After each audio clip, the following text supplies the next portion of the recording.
Good morning, Mustangs. Miss Jones here. And today I want to read a story that some of you we've read before, but it's such a good one that I wanted to make sure we had it here on the YouTube channel. This one is called The Paperboy, and the author is Dave Pilkney, which some of you will recognize because he's also the author of Captain Underpants, which I know a lot of you like. So this one is called The Paperboy, and he is the author and the illustrator as well. The Paperboy.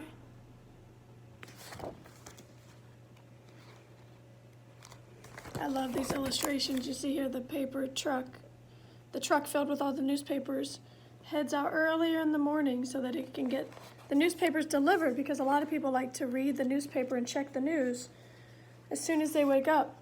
And here is the newspaper truck delivering the newspapers to the paperboy's house, because the paperboy has to get the papers ready, and then the paperboy's job, or the paper girl's job, or paper person's job, is to get them out to the people's houses. The mornings of the paperboy are still dark, and they are always cold, even in the summer. And on these cold mornings, the paperboy's bed is still warm, and it is always hard to get out, even for his dog. His dog is sleeping there so nice and cozy.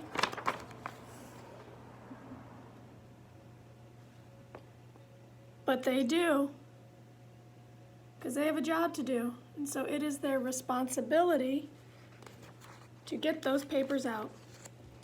And softly, they step down the quiet hall, past the door where the paperboy's father and mother are sleeping, past the door where his sister is asleep. And you can see they're going to get ready to tiptoe down the stairs, because they're up before anyone else is up. And down to the kitchen where they eat from their bowls. They have to fuel up on food because they need a lot of energy to get these newspapers out.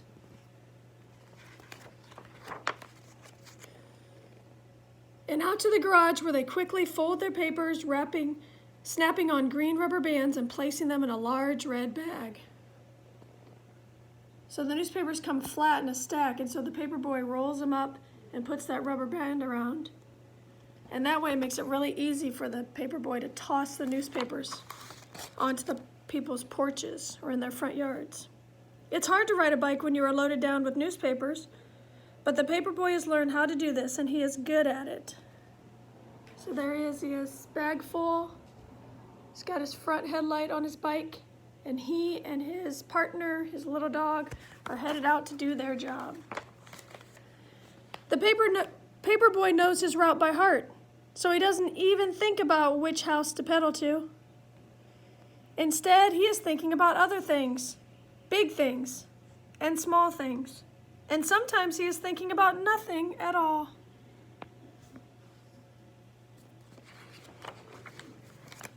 His dog, too, knows this route by heart. He knows which trees are for sniffing.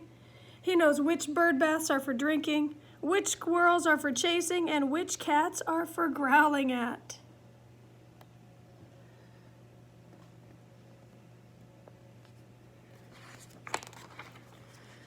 All the world is asleep except for the paperboy and his dog, and this is the time when they are the happiest.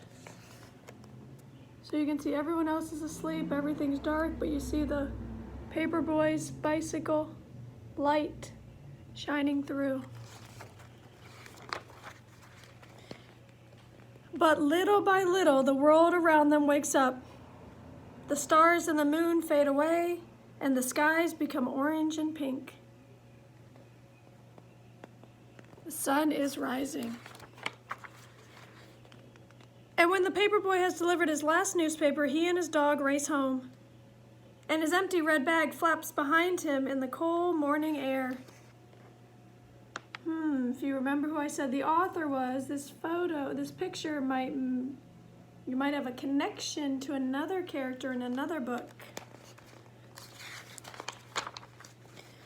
Soon they are back home. It is still dark inside, but the sounds of morning are all around. His father and mother are awake and talking softly in their bed. And his sister is downstairs watching Saturday morning cartoons. And back inside his own room, the Paperboy pulls down his shade and crawls back into his bed, which is still warm. And while all of the world is waking up, the Paperboy is going back to sleep. And his dog is sleeping too. Their work is done.